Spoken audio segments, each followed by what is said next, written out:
You have been told two things about eating that quietly contradict each other. Breakfast is the most important meal of the day, so never skip it. And to keep your metabolism running, eat small meals often, every 2 or 3 hours. Follow both, and you end up doing something your body was never built to do.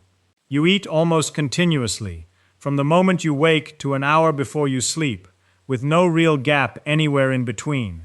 That sounds harmless. It is not, and the reason is that a whole set of jobs your body needs to do can only happen when no food is coming in. Your body has two modes. There is the fed mode, which runs while you are digesting and absorbing a meal, and there is the fasted mode, which runs only when the gut is empty and nothing is being absorbed. These two modes do different work. The fed mode stores and builds. The fasted mode releases and repairs. And here is the part almost nobody is taught. The body cannot run both at the same time.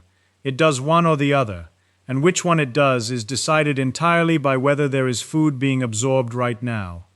Every time you eat, you switch the body into fed mode. That is fine. That is what eating is for. The problem is what it switches off. Because the repair jobs, the cleaning jobs, the maintenance the body does on itself, all of that belongs to the fasted mode, and the moment food arrives, all of it stops. If you eat every couple of hours, you keep the switch pinned in the fed position for the entire day. The storing and building runs all day long. The releasing and repairing barely runs at all. You have not done anything obviously wrong. You have simply never given the body a gap long enough to change modes and do the other half of its job. This is why the question was never really about breakfast.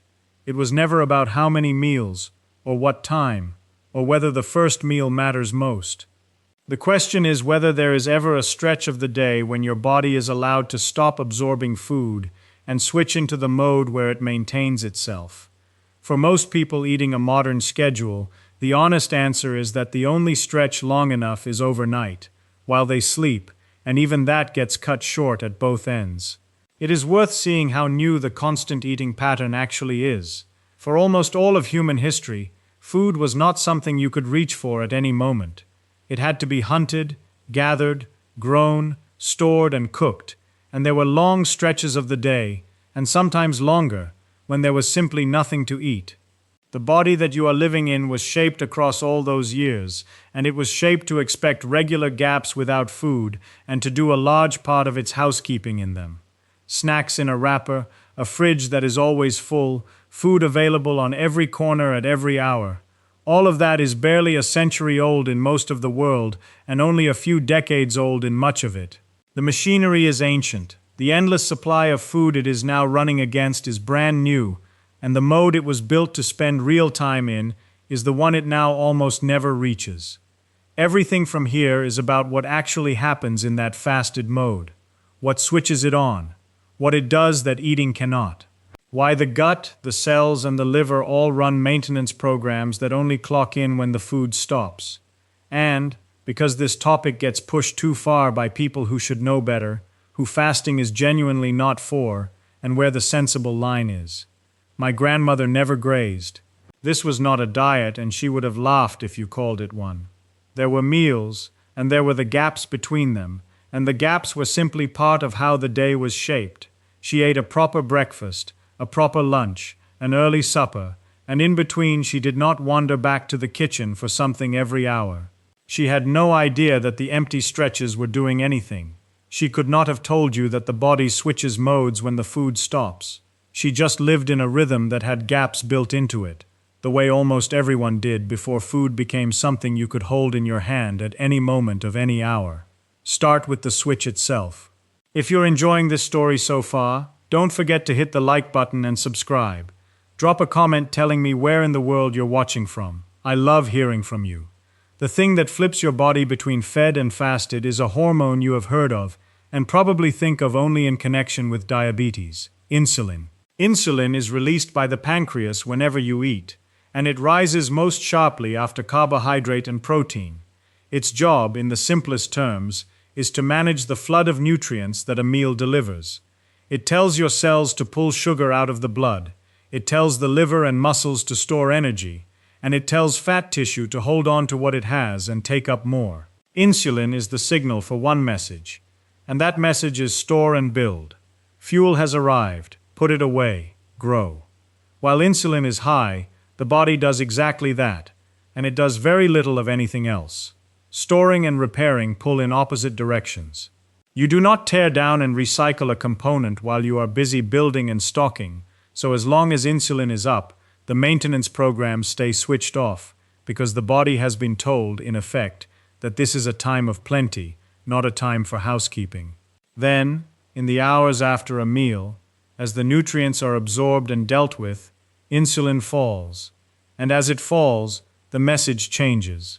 The body is no longer being told that fuel is arriving.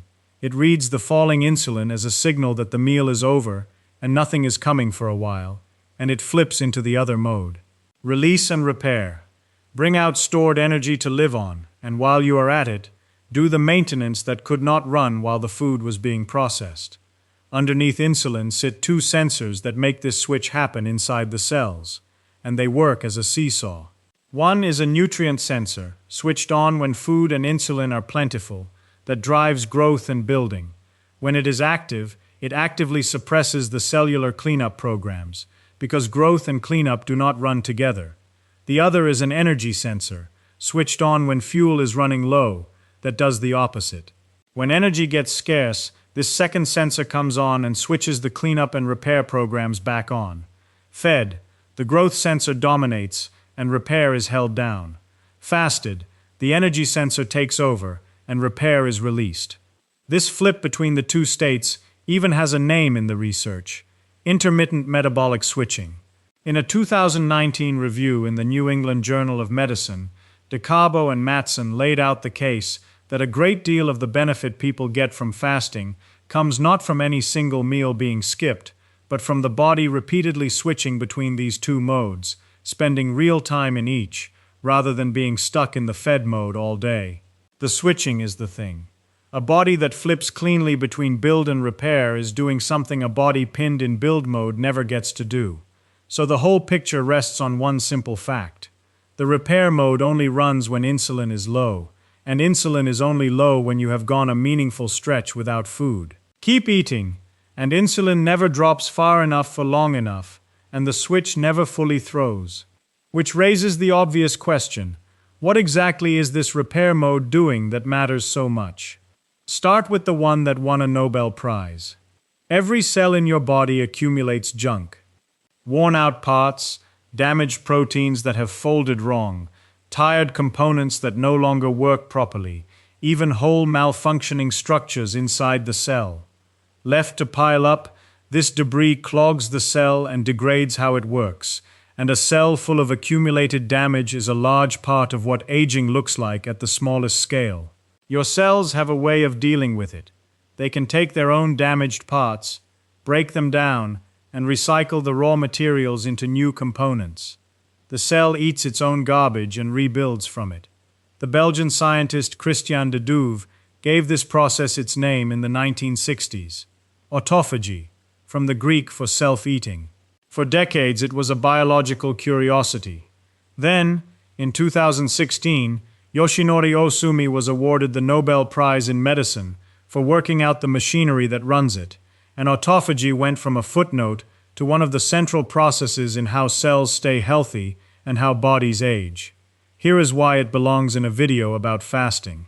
Autophagy is governed by the same seesaw from the last chapter. When the nutrient sensor is switched on, when you are fed and insulin is up, and building is the order of the day, autophagy is suppressed, held down.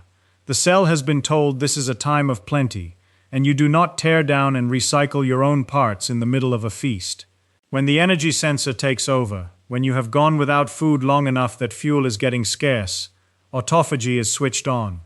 The cell, no longer flooded with incoming nutrients, turns to its own damaged parts as a source of material and clears them out in the process. You cannot do this well while you are digesting a meal. The signal that drives autophagy is the absence of abundant nutrients, and a meal is the presence of them. This is the cleanest example of the whole idea behind this video. It is a genuine repair process, one your cells need, and it runs specifically when food is not coming in and is turned down when it is. Breakfast and every meal after it cannot switch this on. Only the gap can. Be honest about the state of the evidence, because this is where the topic gets oversold. Autophagy has been studied most thoroughly in animals and in cells in a dish, where the effects of fasting on it are clear and strong. In living humans, measuring exactly how much autophagy is running and precisely how many hours of fasting it takes to ramp up is genuinely hard, and the exact numbers you see quoted online, this many hours to switch autophagy on, are more confident than the human evidence really supports. What is well established is the direction and the mechanism. Fasting lowers insulin and the nutrient sensor, which releases the brake on autophagy. Constant eating keeps the brake on. The size of the effect in any individual human over any exact window is less nailed down than the internet suggests, and anyone who gives you a precise hour is guessing past the data. The direction, though, is not in doubt, and it points the same way as everything else in this video. Now come out of the individual cell and look at the whole gut, where there is a second cleaning system that runs on exactly the same rule, and this one you can actually hear. Your small intestine is about 6 meters long, and between meals it runs a cleaning wave down its entire length. It was first described in 1969 in the American Journal of Physiology by a researcher named Surshevsky, who gave it a name that tells you exactly what it does: the migrating motor complex. It is a wave of coordinated muscular contraction that starts up near the stomach and travels the full length of the small intestine, sweeping ahead of it everything the gut needs to clear out. Undigested particles too big to absorb, dead cells shed from the intestinal lining, mucus, and the bacteria that have drifted up into the small intestine where they do not belong. The wave pushes all of it downstream toward the colon. One full cycle takes somewhere between 90 minutes and 2 hours, and it builds slowly through quiet phases before the strong sweep runs for a handful of minutes and clears the pipe. And it runs on exactly the same rule as autophagy. It only works when the gut is empty. The trigger for the strong sweep is a hormone called motilin, which the gut releases in pulses during fasting. Each pulse of motilin drives one cleaning sweep, but the moment food arrives in the stomach, motilin release is shut off. The signals that fire when you eat suppress it within minutes, and without motilin the sweep cannot run. The gut switches out of cleaning mode and into digestion mode, and the two are mutually exclusive by design, in the same way the fed and fasted states are. The gut cleans, or the gut digests. It cannot do both. Every snack resets it. The cleaning wave does not pause when food arrives and pick up where it left off. It stops, and the whole cycle has to start again from the beginning once the stomach is empty. So if you eat breakfast, then something mid-morning, then lunch, then something mid-afternoon, then dinner, then something in the evening, you can go an entire waking day without ever leaving a gap long enough for a single full sweep to complete. The wave keeps starting, keeps getting interrupted, and never once reaches the end of the intestine. When the sweep does not run, things build up in the space it was meant to clear. The small intestine is supposed to keep only a small bacterial population, tiny compared to the dense colony in the colon further down. The cleaning wave is one of the main things that keeps that difference in place, by regularly sweeping stray bacteria out of the small intestine. Without the sweeps, bacteria can build up in the small intestine where they should not, and start fermenting food before you have properly absorbed it. That fermentation produces gas in a narrow part of the gut that stretches and hurts easily, and the result is bloating, distension, a waistband that feels tighter by the afternoon. Impaired sweeping is associated with bacterial overgrowth in the small intestine, a link that has been studied in patients with motility problems. Whether ordinary constant snacking alone pushes a healthy person into that state has not been cleanly proven, and plenty of people graze for years without obvious trouble, so this is a real mechanism rather than a guaranteed outcome. But the direction, again, is consistent. You have heard this system your whole life, that rumbling and gurgling from your stomach a few hours after eating, the noise that arrives in a quiet room at the worst possible moment, is the cleaning wave running through a gut that has air and fluid in it, but no food to muffle the sound. The empty gut is the loud one, because there is nothing in it to absorb the noise. That embarrassing rumble is the sound of the sweep doing its work. A gut that never rumbles because it never gets empty enough to trigger the wave is a gut that has not been swept since the last time it was genuinely empty. Two systems now, the cells and the gut, both running maintenance that only clocks in when the food stops. There is a third, and it is about where your body gets its fuel when nothing is coming in. If you're hooked on this story, make sure to subscribe and turn on notifications so you never miss an upload.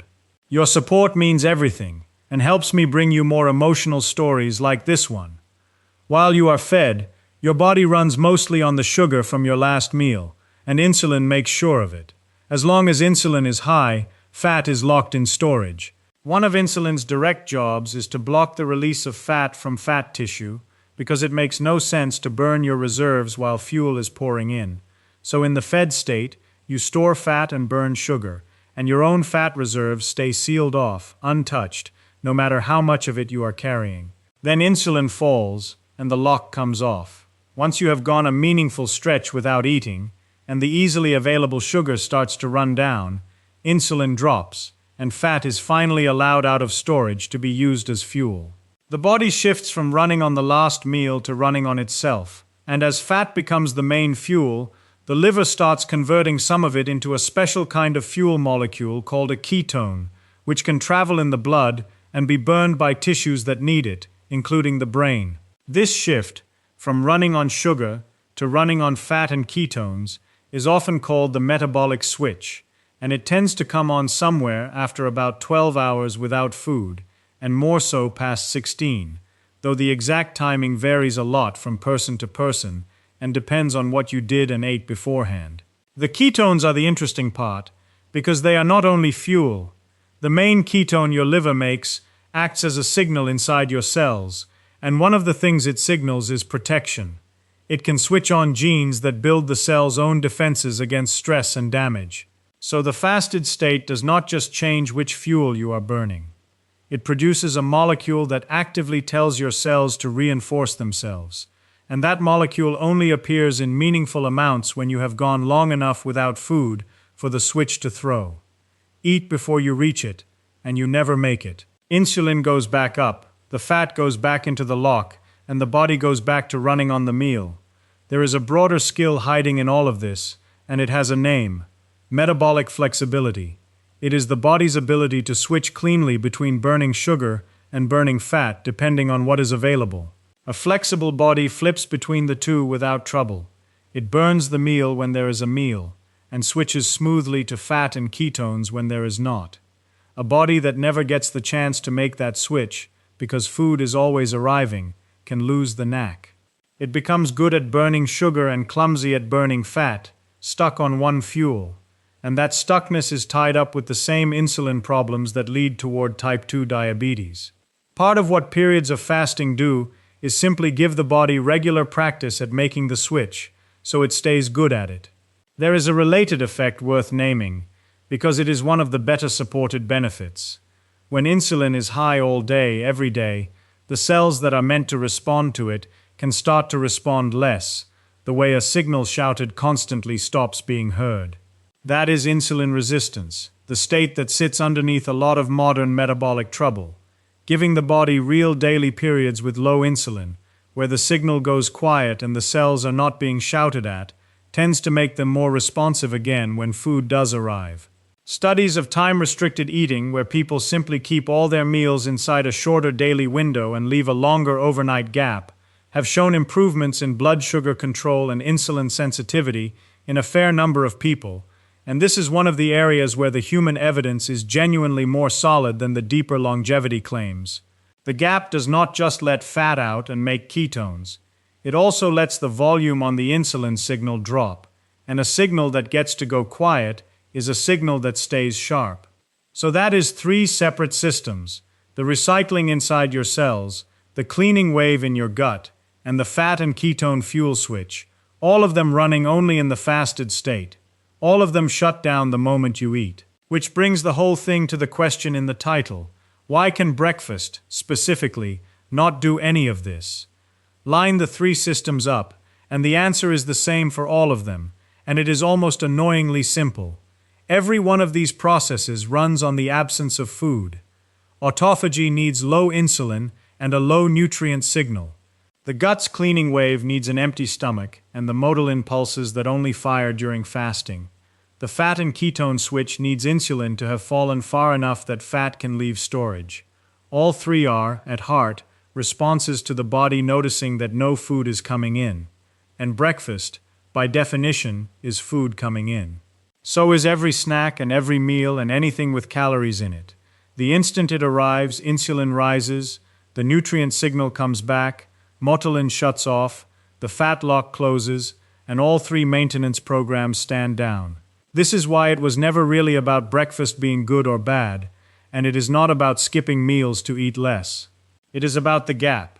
The repair mode needs a stretch of time with no food in it, and if that stretch never appears, the repair mode never runs, no matter how healthy each individual meal is. You could eat perfectly and still keep the switch pinned in the fed position all day, simply by never leaving a gap. The advice to eat every 2 or 3 hours, which a lot of people followed carefully for years, did one specific thing. It removed every gap. It was built around keeping fuel constantly topped up, and in doing so it made sure the body never once left the fed state during waking hours. The number of meals was never the real variable. The silence between them was. The same point runs through the gut's cleaning wave exactly. The gut does not count your meals. It counts the gaps between them, because the wave only runs in the gaps. Now the honest part, because this is where the topic gets pushed off a cliff by people selling it. Fasting is not magic, and a lot of what gets claimed for it is running ahead of the evidence.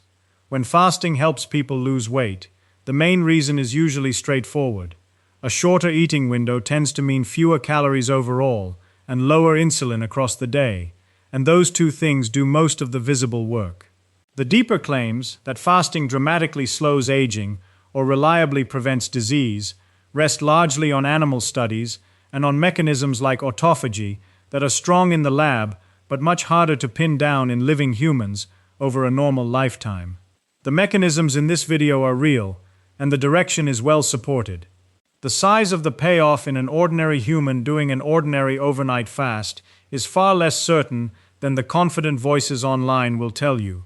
And more is not better. This is the mistake that turns a reasonable idea into a harmful one. The benefits described here come from giving the body a real daily gap, not from starving it.